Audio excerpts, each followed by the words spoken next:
In the summer of 2019, a true crime podcast called Justice Denied became an overnight sensation. Host Marcus Finch promised to expose corruption, solve cold cases, and give voice to the forgotten victims of America's justice system. Within 6 months, the show had over 2 million subscribers and was being hailed as the next Serial.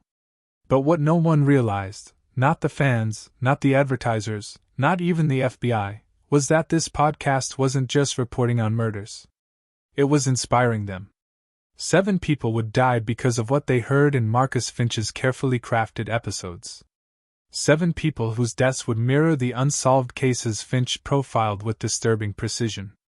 And for 2 years, absolutely no one noticed the connection.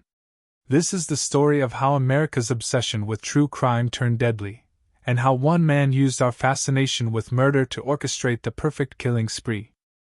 Marcus Finch was not supposed to be famous. At 34, he was a failed investigative journalist who had been fired from 3 newspapers for fabricating sources and inflating stories. His apartment in southeast Portland was a shrine to his obsessions, walls covered with crime scene photos, case files, and red string connecting hundreds of dots that made sense only to him. When traditional media rejected him, Finch turned to podcasting, believing he could succeed where others had failed. Marcus always felt the world owed him recognition. His former colleague Sarah Martinez told me. He was brilliant, but he was also dangerous in the way that only truly intelligent narcissists can be. Finch launched Justice Denied with a simple premise. Every week, he would investigate a different unsolved murder, promising to find connections that law enforcement had missed. What he found instead was something far more sinister, a way to turn his listeners into unwitting accomplices in his own twisted game. To understand how Finch's podcast became a murder weapon, you have to understand the man himself. Born in San Francisco to immigrant parents who expected perfection, Marcus Finch grew up feeling simultaneously superior to and rejected by the world around him. His childhood was marked by what psychologists would later identify as classic markers of antisocial personality disorder, animal cruelty, pathological lying, and an obsession with control. But Finch was also genuinely gifted. He had an IQ of 165 and a photographic memory that allowed him to absorb and synthesize vast amounts of information. Dr. Rebecca Walsh, a forensic psychologist who studied the case, explained to me. Finch represented the most dangerous type of criminal, one who combined genuine intelligence with complete moral bankruptcy. He could see patterns others missed, but he used that gift to manipulate rather than help. By the time Finch started his podcast, he had been studying unsolved murders for over a decade, not to solve them, but to perfect them. The first episode of Justice Denied aired on July 15, 2019. Finch had chosen his inaugural case carefully, the 1987 murder of Jennifer Watkins, a college student found strangled in her dorm room at Portland State University. The case had gone cold after initial investigations failed to identify the killer, making it perfect for Finch's purposes. But as I listened to that first episode again, knowing what I know now, the warning signs were everywhere. Finch didn't just present the facts of Jennifer's murder. He provided a detailed blueprint for how it could have been done better. The killer made 3 critical mistakes, Finch said in his smooth, hypnotic voice. First, he left DNA evidence on the victim's clothing. Second, he chose a victim with a predictable schedule. Third, he failed to establish an alibi that couldn't be broken. What sounded like analysis was actually instruction. Finch was teaching his audience how to commit the perfect murder, hiding his lessons within the framework of investigative journalism. Among Finch's early listeners was David Patterson, a 42-year-old insurance adjuster from Beaverton, Oregon. Patterson had always been fascinated by true crime, but his interest went beyond casual consumption. He had been planning to kill his wife, Susan, for over a year, but hadn't been able to figure out how to do it without getting caught. The life insurance payout would solve his mounting gambling debts, but only if he could make Susan's death look accidental. Detective Linda Morrison, who would later work Patterson's case, told me. David was the perfect audience for Finch's podcast, intelligent enough to understand the subtext, desperate enough to act on it, and morally compromised enough to see murder as a solution. After listening to Finch's analysis of Jennifer Watkins' murder, Patterson began planning his wife's death using the mistakes Finch had identified as a checklist of what to avoid. On September 14, 2019, exactly 2 months after Finch's first episode, Susan Patterson fell to her death from the upper viewing platform at Multnomah Falls. Her husband David called 911, hysterical, claiming that Susan had been taking a selfie when she lost her balance. The fall was witnessed by dozens of tourists, and initial investigations supported David's story. But what investigators didn't know was that David had spent weeks studying Finch's detailed analysis of how the Jennifer Watkins killer had been caught. He had learned to manipulate physical evidence, establish unbreakable alibis, and most importantly, choose the right moment when dozens of witnesses would see an accident that was actually murder. Susan's death was ruled accidental, David collected her life insurance, and Finch had his first copycat killing. But neither David nor the authorities realized they were part of a larger pattern that was just beginning to emerge. Detective Linda Morrison had worked homicide for 15 years, and something about Susan Patterson's death bothered her. The official ruling was accidental death, but small details nagged at her. The way David's 911 call sounded rehearsed, the convenient positioning of witnesses, the fact that Susan had been afraid of heights her entire life yet somehow ended up leaning over a railing to take a photo. I kept going back to the case file, Morrison told me. Everything looked right on the surface, but it felt wrong. David's grief seemed performed, calculated. But I had no evidence of foul play, and my superiors weren't interested in investigating an accidental death. What Morrison didn't know was that she was looking at the first piece of a puzzle that wouldn't become visible for another 18 months. Finch had designed his copycat murders to be nearly perfect, similar enough to his podcast cases to satisfy his ego, but different enough to avoid detection.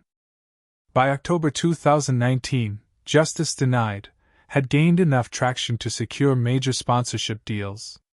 Finch moved to a professional studio and began producing episodes with higher production values and deeper investigations. His second major case was the 2003 murder of Robert Martinez, a Phoenix businessman found shot in his car in an airport parking garage. Finch's analysis was characteristically thorough. He identified 17 separate investigative failures that had allowed the killer to escape justice. But hidden within his critique was another murder manual.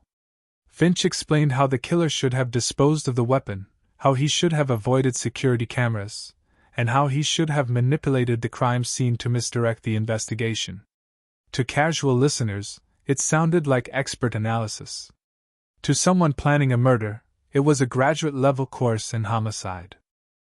3 weeks after Finch's episode about Robert Martinez aired, another businessman was found shot dead in his car at Seattle-Tacoma International Airport. Michael Reynolds, 47, was discovered by airport security with a single gunshot wound to the head, his wallet and watch missing to suggest robbery. The killer had avoided security cameras, disposed of the weapon in a way that prevented forensic analysis, and manipulated the crime scene exactly as Finch had suggested in his podcast. Detective James Cooper, who caught the Reynolds case, told me, "Everything about the crime seemed professional, calculated. The killer knew exactly how to avoid our investigation techniques. It was like someone had studied every mistake that could be made and systematically avoided them." Reynolds' murder was never solved, and the case file was eventually transferred to the cold case unit. Finch had his second copycat killing, and still no one noticed the connection. As Justice Denied grew in popularity, Marcus Finch began to evolve. The shy, rejected journalist was transforming into a confident media personality. He appeared on other podcasts, gave interviews to true crime magazines, and even consulted with law enforcement agencies on cold cases. But privately, Finch was tracking something else: news reports of murders that seemed to follow the patterns he had outlined in his episodes. He kept a separate computer file labeled Research which contained newspaper clippings and police reports about unsolved murders that bore striking similarities to the cases he had profiled. Dr. Walsh, the forensic psychologist, explained. Finch was experiencing what we call a God complex. He believed he could control people's actions through his content, and when murders began matching his suggestions, it fed his narcissistic need for power and control. Finch wasn't just documenting these copycat crimes. He was refining his technique based on their outcomes. By early 2020, Justice Denied had become required listening in criminology programs across the country. Professor Angela Smith at the University of Oregon assigned Finch's episodes to her students as examples of thorough case analysis. Finch had a gift for breaking down complex investigations into understandable components, Professor Smith told me. His work was analytically sound and incredibly detailed. We had no idea we were teaching potential killers. One of those students was Rebecca Hughes, a 23-year-old psychology major who had been planning to kill her abusive stepfather for months. After listening to Finch's analysis of domestic violence murders and how they're typically investigated, Rebecca began planning a murder that would appear to be a random home invasion. Finch's podcast had given her the blueprint she needed to commit what she believed would be the perfect crime. On March 7, 2020, Thomas Hughes was found dead in his home, apparently the victim of a burglary gone wrong. The killer had entered through a basement window, avoided security cameras, and made the scene look like a robbery by taking electronics and jewelry. But the most valuable items, a Rolex watch and a safe containing cash, were left untouched. Detective Sarah Kim, who investigated the Hughes murder, told me. The crime scene was almost too perfect. Everything suggested a random break-in, but something felt staged. The killer knew exactly what to take and what to leave behind to support the burglary narrative. Rebecca Hughes played the role of grieving stepdaughter perfectly, even helping with the investigation. She had learned from Finch's podcast that cooperation with police often deflects suspicion. Thomas Hughes' murder was never solved, and Rebecca inherited his life insurance policy. Finch had his third copycat killing. As 2020 progressed, Finch's episodes became increasingly sophisticated. He was no longer just analyzing old cases. He was creating detailed hypothetical scenarios about how famous unsolved murders could have been committed. His episode about the Zodiac Killer was particularly chilling. Finch spent nearly 2 hours explaining how the killer had evaded capture and what he could have done differently to claim even more victims. But hidden within the historical analysis was contemporary instruction. Finch detailed modern forensic techniques and how they could be defeated, described surveillance systems and their blind spots, and explained psychological profiling methods and how to avoid them. To law enforcement, it sounded like Finch was helping them understand criminal behavior. In reality, he was teaching criminals how to avoid getting caught. By the end of 2020, there had been 7 murders across Washington, Oregon, and Northern California that perfectly matched cases Finch had profiled on his podcast. Each killer had avoided the specific mistakes Finch had identified in his episodes. Each crime had been planned using techniques Finch had described in detail. And each murder had gone unsolved, exactly as Finch had predicted they would if his suggestions were followed. But law enforcement agencies in different jurisdictions weren't sharing information about unsolved cases, and the connection to Finch's podcast remained invisible. Dr. Rebecca Walsh later explained, Finch had weaponized the fragmentation of American law enforcement. He knew that police departments don't routinely compare unsolved cases across state lines, especially when those cases appear to be unrelated random crimes. Finch was hiding his murder spree in plain sight, using jurisdictional boundaries as camouflage.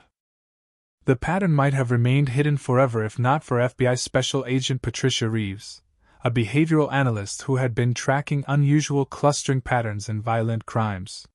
Reeves had developed an algorithm that looked for statistical anomalies in murder rates and methods across multiple jurisdictions.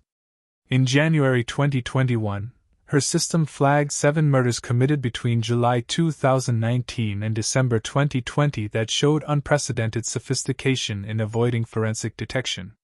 These weren't normal crimes, Agent Reeves told me. Each killer had demonstrated advanced knowledge of police procedure, forensic science, and behavioral profiling. It was like they had all attended the same graduate course in homicide. When Reeves began investigating what these 7 killers might have had in common, she discovered that all of them had been regular listeners to Justice Denied. The FBI's discovery of the connection between Finch's podcast and the 7 copycat murders triggered one of the most unusual investigations in Bureau history. Agent Reeves assembled a task force that included behavioral analysts, cybercrime specialists, and legal scholars to determine whether Finch could be prosecuted for crimes he had inspired but not directly committed. The legal questions were unprecedented. Could a podcaster be held responsible for murders committed by his listeners? Did Finch's detailed analysis of investigative failures constitute instruction in criminal technique? And most importantly, had Finch intentionally designed his content to inspire copycat crimes? We were in uncharted territory, Agent Reeves explained. The First Amendment protects speech, even speech about criminal technique. But if Finch had deliberately included instructional content with the intent to inspire murders, that might constitute conspiracy or solicitation. To build their case against Finch, FBI analysts conducted a detailed examination of his podcast episodes, personal communications, and private digital files.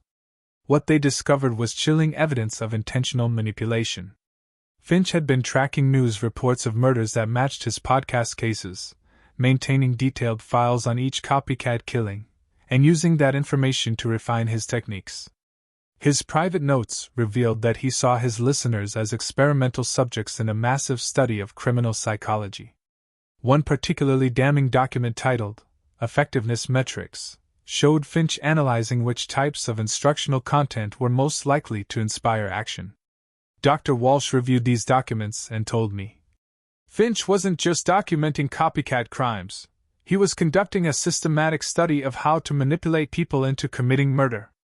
He was treating homicide like a social science experiment. On March 15, 2021, FBI agents arrested Marcus Finch at his Portland apartment on charges of conspiracy to commit murder and solicitation of violent crimes. The arrest warrant detailed 7 specific murders that Finch had allegedly inspired through his podcast content, along with evidence that he had intentionally included instructional material designed to help listeners commit undetectable crimes. But Finch's arrest raised as many questions as it answered. His defense attorneys argued that analyzing criminal cases was protected speech, that Finch had never explicitly instructed anyone to commit murder, and that holding content creators responsible for the actions of their audience would set a dangerous precedent for free speech.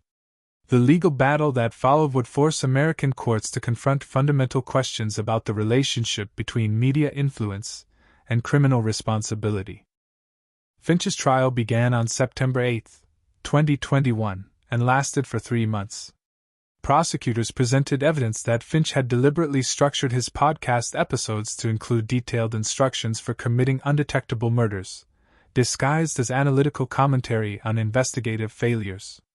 They showed that Finch had tracked copycat crimes inspired by his content and had used that information to make his instructional material more effective. But Finch's defense team argued that he was simply a thorough journalist whose analytical work had been misinterpreted by disturbed individuals. The case hinged on proving Finch's intent. Had he included detailed criminal techniques to help solve old cases, or to inspire new ones? Legal scholar Professor David Martinez told me. The Finch case represented a collision between First Amendment protections and public safety concerns. The question wasn't whether Finch's content had inspired murders. That was clearly established. The question was whether inspiration could be legally distinguished from instruction. The Finch trial attracted national attention, with legal experts, First Amendment advocates, and victims' rights groups all weighing in on the implications. Some argued that Finch's conviction would criminalize legitimate investigative journalism and true crime content. Others contended that Finch had crossed the line from reporting to instruction, creating content specifically designed to enable criminal activity. The case was further complicated by the fact that Finch's actual listeners who had committed murders were also facing prosecution, raising questions about whether they were manipulated victims or willing accomplices. Dr. Walsh testified as an expert witness. Finch exhibited classic signs of a manipulative personality disorder. He was able to present educational content that was actually instructional, analytical commentary that was actually guidance, and journalistic investigation that was actually criminal conspiracy. He hid criminal instruction inside legitimate media content. Throughout his trial, Finch maintained his innocence, claiming that he was being prosecuted for producing thorough investigative journalism. In a jailhouse interview, he told me, "I analyzed criminal cases the same way that academic researchers do. I identified patterns and failures in investigative technique. If some people misuse that information, that's not my responsibility any more than it would be a chemistry professor's responsibility if someone used their textbook to make explosives." But Finch's private writings, seized during his arrest, told a different story. His notebooks contain detailed psychological profiles of his typical listeners, strategies for embedding instructional content within analytical commentary, and explicit acknowledgments that he was teaching people how to commit perfect murders. The contradiction between Finch's public statements and private writings became central to the prosecution's case. The most powerful moments of Finch's trial came when family members of his victims delivered impact statements. Susan Patterson's sister told the court, "Marcus Finch turned my brother-in-law into a killer and my sister into a statistic. He took David's financial desperation and transformed it into lethal knowledge. Susan died because Finch taught David how to murder her and get away with it." Thomas Hughes' daughter Rebecca, who had been convicted separately for her stepfather's murder, testified via video link from prison. "Finch gave me permission to believe that murder could be justified and the tools to make it undetectable. He turned my anger into action and my psychology degree into a weapon." The impact statements revealed the human cost of Finch's manipulation, not just the victims who died, but the killers whose lives were destroyed by acting on his hidden instructions. After 3 days of deliberation, the jury reached a verdict that would reshape how American law addresses media influence on criminal behavior. Finch was found guilty on 5 counts of conspiracy to commit murder and 2 counts of solicitation of violent crimes. The jury foreman later explained their reasoning. "We concluded that Finch had deliberately included instructional content in his podcast episodes with the specific intent to enable copycat crimes. His private writings showed that he was studying the effectiveness of his techniques and refining them based on the murders that resulted. This wasn't accidental influence. It was intentional criminal instruction." Finch was sentenced to life in prison without the possibility of parole, a sentence that reflected both the severity of his crimes and the precedent-setting nature of his case. The Finch case established new legal precedents for prosecuting media figures who inspire criminal activity through their content. Law schools now teach the case as an example of how traditional concepts of conspiracy and solicitation apply to digital media influence. But the case also raised troubling questions about the responsibility of content creators and platforms in an era of viral media consumption. Professor Martinez explained, "The Finch precedent allows prosecution of content creators who deliberately embed criminal instruction within seemingly legitimate media. But it also creates a chilling effect for investigative journalists and true crime creators who must now consider whether thorough analysis might be interpreted as criminal instruction."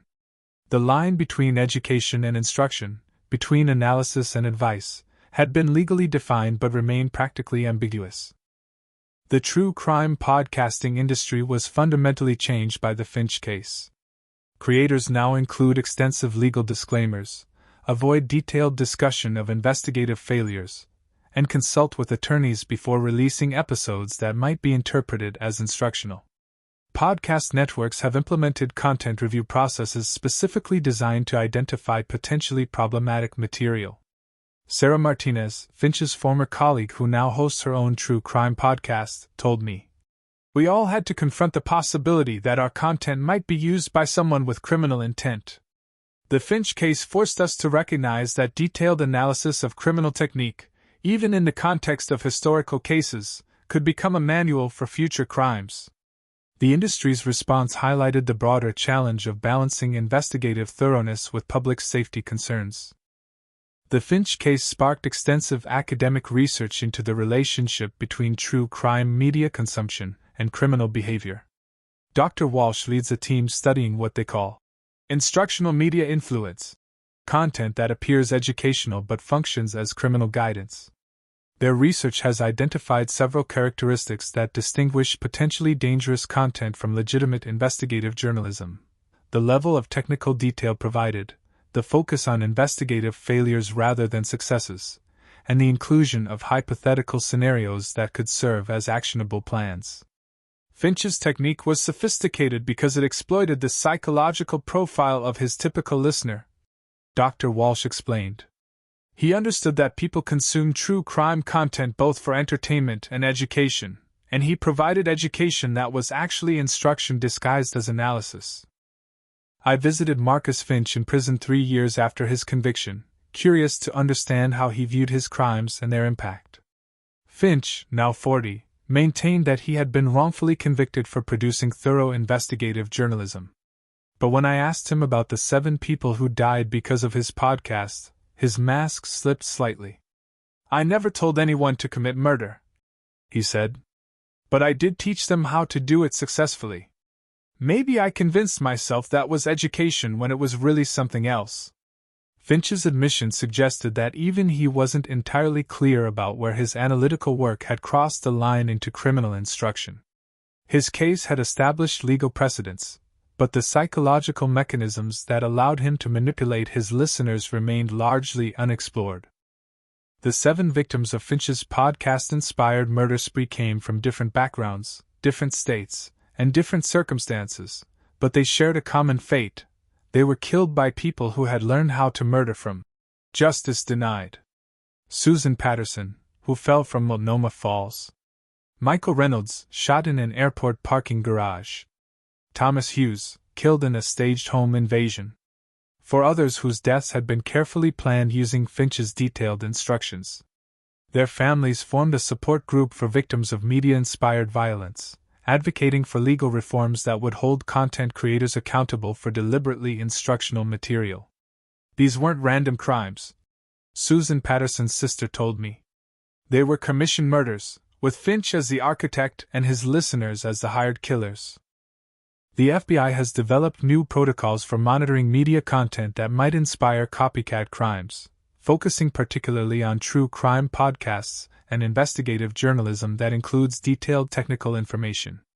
Agent Reeves, who led the Finch investigation, now heads a unit that analyzes media influence on criminal behavior. "We're not trying to censor legitimate journalism," she explained.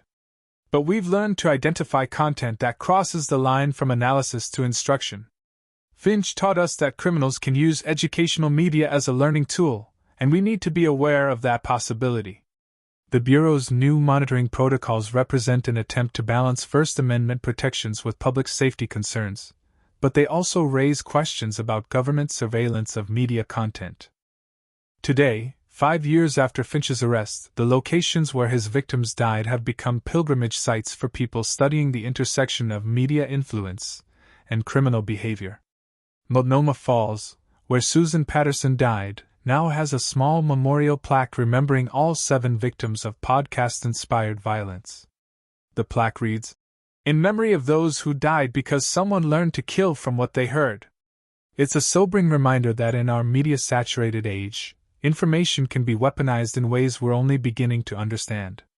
The Finch case forced American society to confront uncomfortable questions about the responsibility that comes with the power to influence others through media content. The Finch case prompted congressional hearings on media platform responsibility for user-generated content that might inspire criminal activity. Lawmakers struggled with questions that had no easy answers. Should platforms monitor content for potentially dangerous instructional material? Who determines what constitutes criminal instruction versus legitimate analysis? How can free speech protections be balanced against public safety concerns? The hearings highlighted the difficulty of regulating media content in a digital age where information spreads instantly and globally. Senator Patricia Williams, who chaired the hearings, told me, "The Finch case showed us that traditional legal frameworks aren't adequate for addressing media-inspired violence. We need new approaches that protect both free speech and public safety, but developing those approaches is incredibly complex. The true crime community was forced to engage in deep self-reflection about the ethical implications of their media consumption. Fan conventions now include panels on responsible consumption of violent content, and many listeners have developed personal guidelines for avoiding potentially problematic material.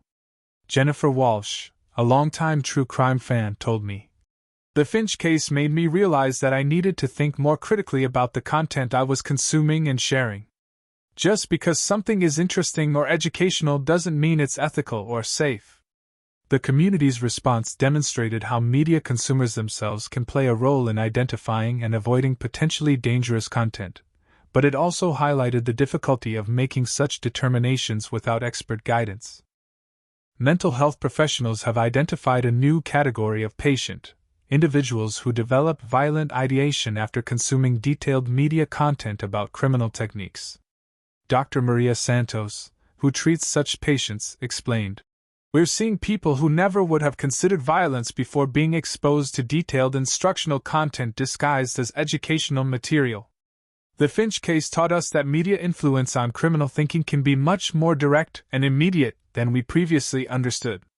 Treatment protocols have been developed specifically for media-influenced violent ideation, focusing on helping patients distinguish between entertainment, education, and instruction while developing healthier media consumption habits.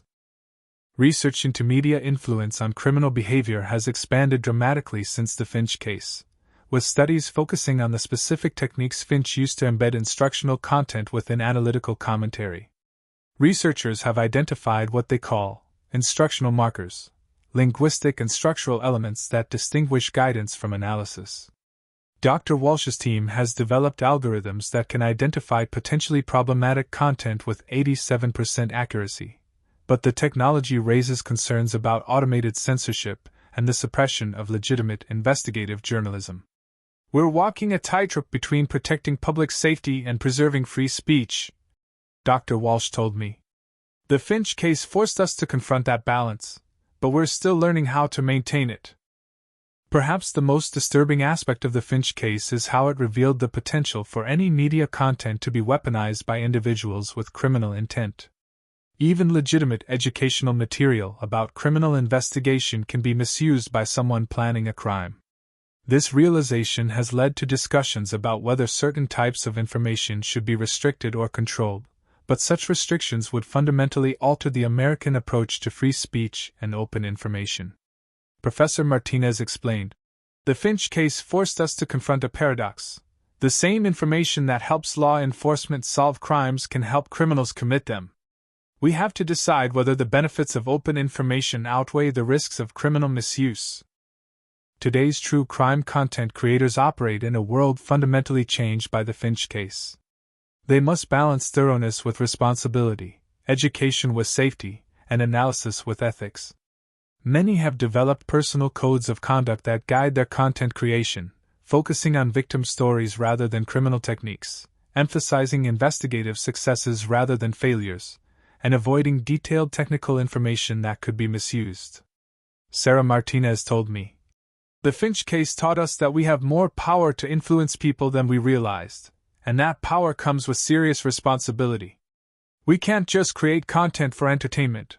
We have to consider the potential consequences of every detail we include." Every year on March 15th, the anniversary of Finch's arrest, the families of his 7 victims gather for a memorial service that has become a focal point for discussions about media responsibility and public safety. The service includes readings from victim impact statements, presentations on media literacy and critical thinking, and advocacy for legal reforms that would prevent future Finch-type cases.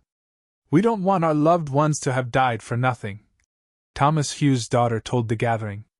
"If their deaths can help prevent others from being manipulated by dangerous media content, then maybe some good can come from this tragedy." The annual memorial has become a symbol of the ongoing struggle to balance free speech with public safety in the digital age. Law enforcement agencies now train officers to recognize crimes that may have been inspired by detailed media coverage of criminal techniques.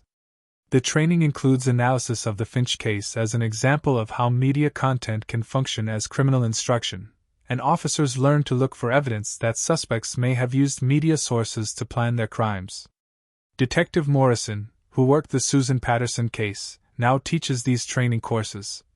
The Finch case taught us that we need to consider media influence as a potential factor in any sophisticated crime. Criminals are learning from the same sources that train law enforcement, so we need to understand what they might have learned and how they might have learned it. Marcus Finch will spend the rest of his life in prison, his dreams of fame and recognition transformed into a legacy of manipulation and death.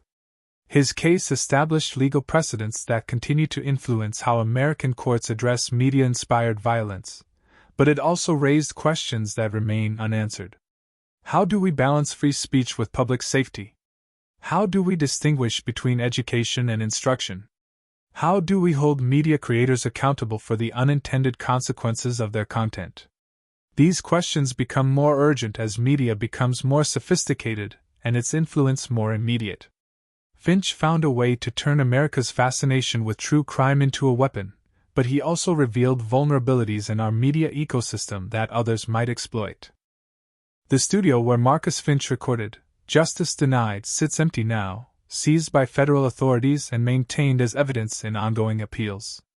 The microphone that once broadcast his calculated instructions to millions of listeners remains silent, a monument to how quickly influence can turn deadly. But the questions Finch's case raised echo far beyond this abandoned room. In our hyper-connected world, where information travels instantly and influences behavior immediately, the line between education and instruction, between analysis and advocacy, has become dangerously thin.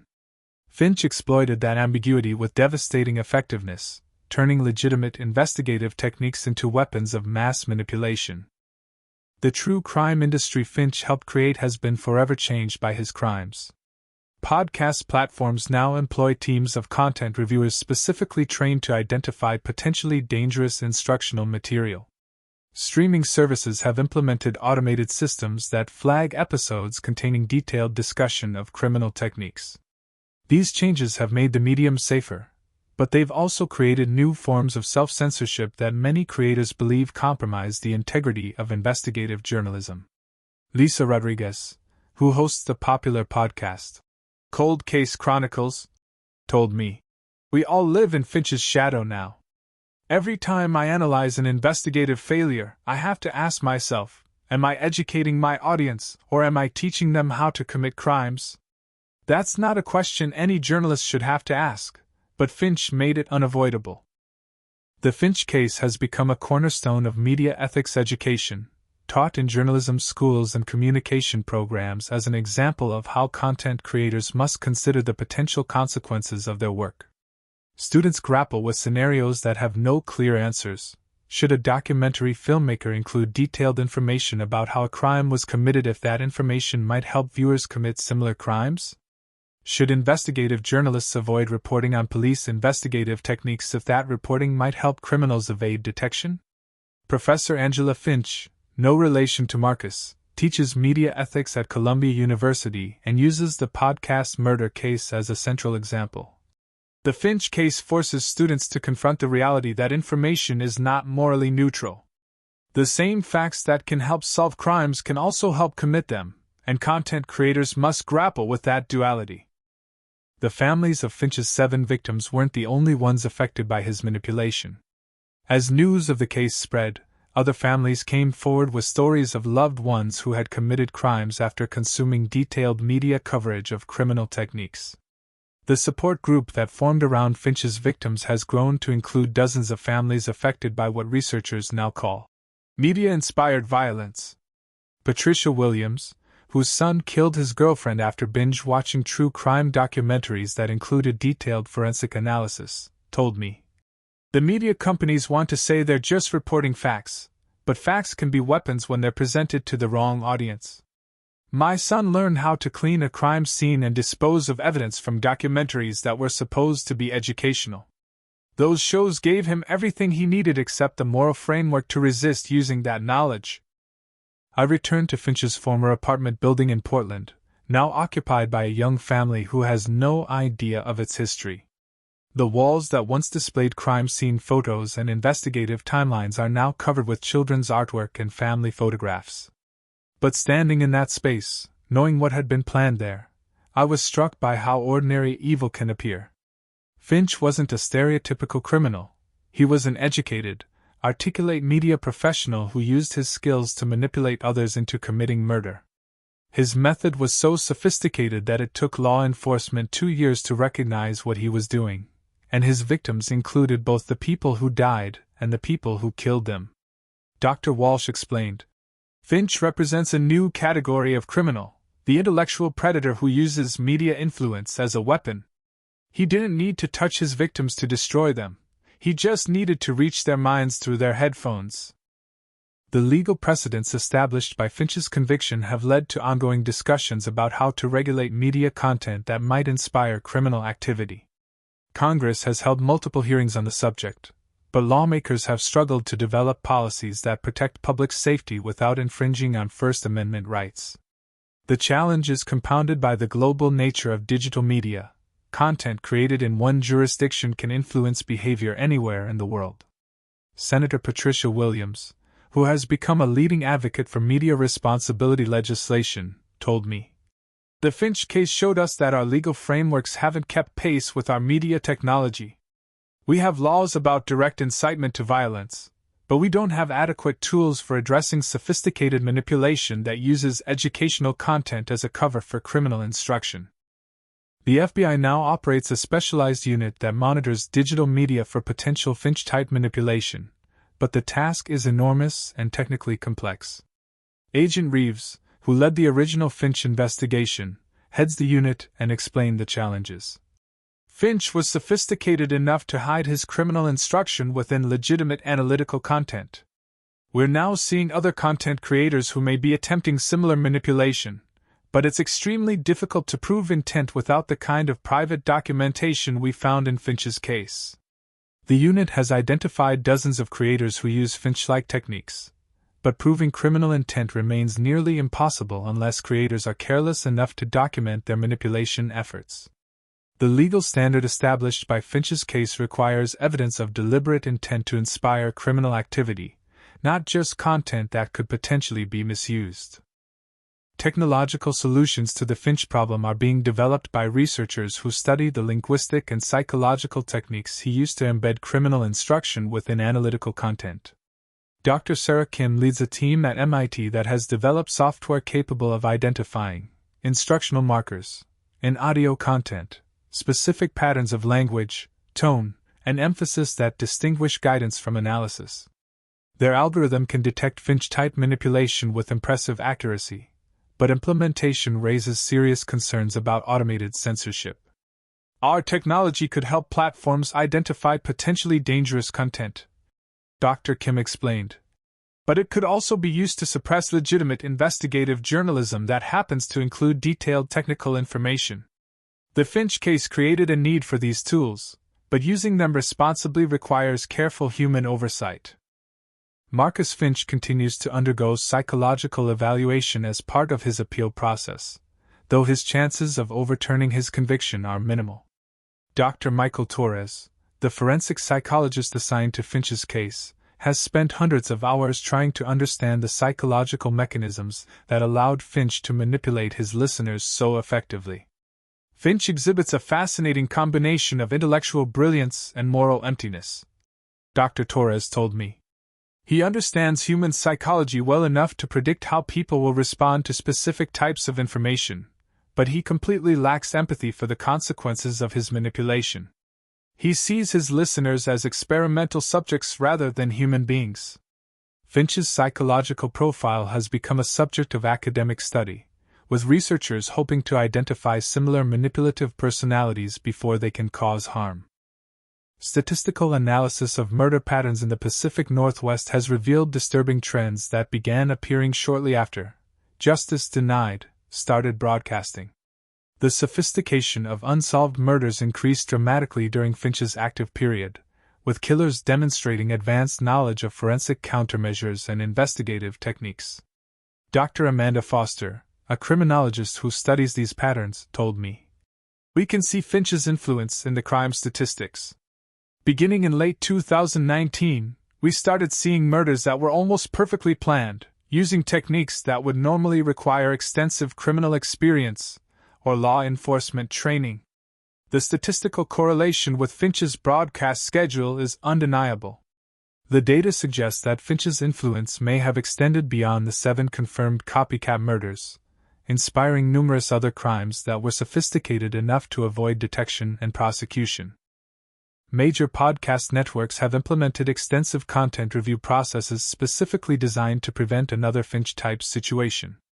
Episodes containing detailed discussion of criminal techniques must be reviewed by legal teams and forensic experts before release. Many networks have also hired former law enforcement officers as consultants to identify potentially problematic content. However, these measures have created significant challenges for independent creators who lack the resources for extensive legal review. Maria Santos, who produces true crime content for a major network, explained, "The review process can take weeks and cost thousands of dollars per episode. It's made the medium safer, but it's also created barriers that favor large companies over independent creators. Finch's crimes have fundamentally changed who can afford to produce true crime content." Neuroscientists have begun studying how exposure to detailed violent content affects brain chemistry and decision-making processes. Dr. Jennifer Walsh leads a research team that uses brain imaging to understand how Finch's manipulation techniques affected his listeners' neurological responses. Their preliminary findings suggest that detailed instructional content about violence can activate reward pathways in certain individuals, potentially creating addiction-like responses to criminal planning. Finch seems to have understood intuitively what we're now proving scientifically, that detailed violent content can be psychologically addictive for some people. Dr. Walsh explained. His podcast episodes were designed to trigger these reward responses, essentially training his listeners to find criminal planning pleasurable. The research has implications far beyond the Finch case, potentially explaining how exposure to violent media can influence behavior in susceptible individuals. Susan Patterson's sister, Margaret, has become a leading advocate for victims of media-inspired violence. Her home has become an informal headquarters for families seeking justice and policy changes. Susan trusted David completely, Margaret told me. She had no idea that he was learning how to kill her from a podcast. Finch turned David from a desperate husband into a calculating murderer, and Susan paid the price. Margaret's advocacy has led to the creation of victim compensation funds for families affected by media-inspired violence, and legislative proposals that would hold content creators financially liable for damages caused by their deliberately instructional content. Her work represents a growing movement to expand the legal concept of responsibility in the digital age. The Finch case has attracted international attention as countries grapple with similar concerns about media influence on criminal behavior. European Union regulators have used Finch's conviction as justification for stricter content moderation requirements, while authoritarian governments have cited the case to support broader media censorship initiatives. The global response highlights how Finch's crimes have become a touchstone for broader debates about media freedom and public safety. Dr. Hans Mueller, who studies international media policy, told me, "The Finch case has become a reference point for policymakers worldwide, but different countries are drawing very different lessons from it. Some see it as proof that media regulation is necessary, while others view it as an example of how free speech can be preserved while still holding creators accountable for deliberate harm." Finch's complete podcast catalog is now housed in a secure digital archive maintained by the FBI and accessible only to researchers studying media manipulation techniques. The archive includes not just the public episodes, but also Finch's private notes, draft scripts, and analysis of listener responses. This material provides unprecedented insight into how a sophisticated manipulator crafted content designed to inspire criminal behavior. Dr. Rebecca Torres, who has studied the archive extensively, told me, "Finch's private materials reveal a level of psychological sophistication that's genuinely frightening. He understood his audience's psychology better than they understood themselves, and he used that knowledge to turn entertainment into instruction." The archive is invaluable for understanding media manipulation, but it's also deeply disturbing to see how calculating his approach was. A memorial garden in Portland's Laurelhurst Park honors the 7 confirmed victims of Finch's manipulation campaign. Each tree represents a life lost to what prosecutors called murder by media, deaths that resulted from Finch's systematic instruction in criminal technique. The garden has become a place of reflection for people grappling with questions about media responsibility and the unintended consequences of information sharing. Visitors often leave flowers and notes, creating an informal shrine to the victims of a new kind of serial killer.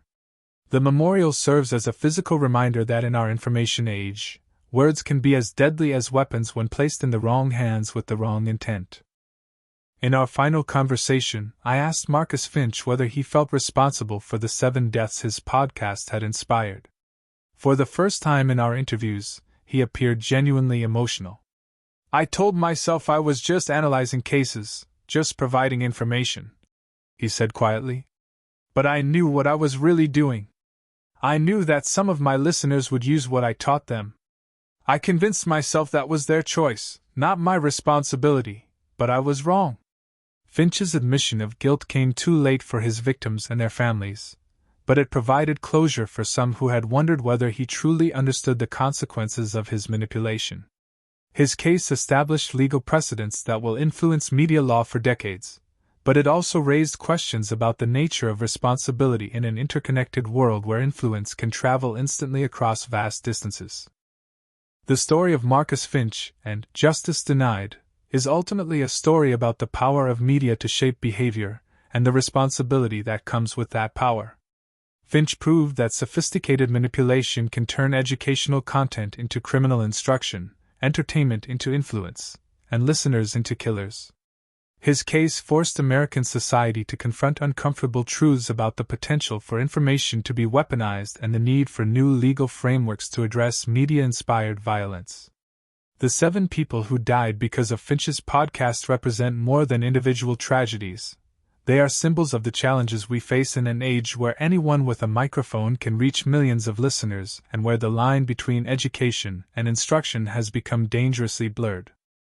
As we concluded this investigation, one final question remained: how many other Marcus Finches are out there, using legitimate media platforms to spread dangerous instruction disguised as education? Finch's sophistication and success suggest he wasn't unique, just the first to be caught. In our hyper-connected world, where information spreads instantly and influence operates invisibly, the next Finch-type manipulator might already be building an audience, crafting content, and planning devastation. The true horror of the Justice Denied case isn't just what happened, it's what might be happening right now, hidden in plain sight within the vast ocean of digital content we consume every day. Finch's legacy isn't just 7 murders and new legal precedents. It's the unsettling knowledge that in the age of viral media, anyone with sufficient intelligence and moral emptiness can become a serial killer without ever leaving their home.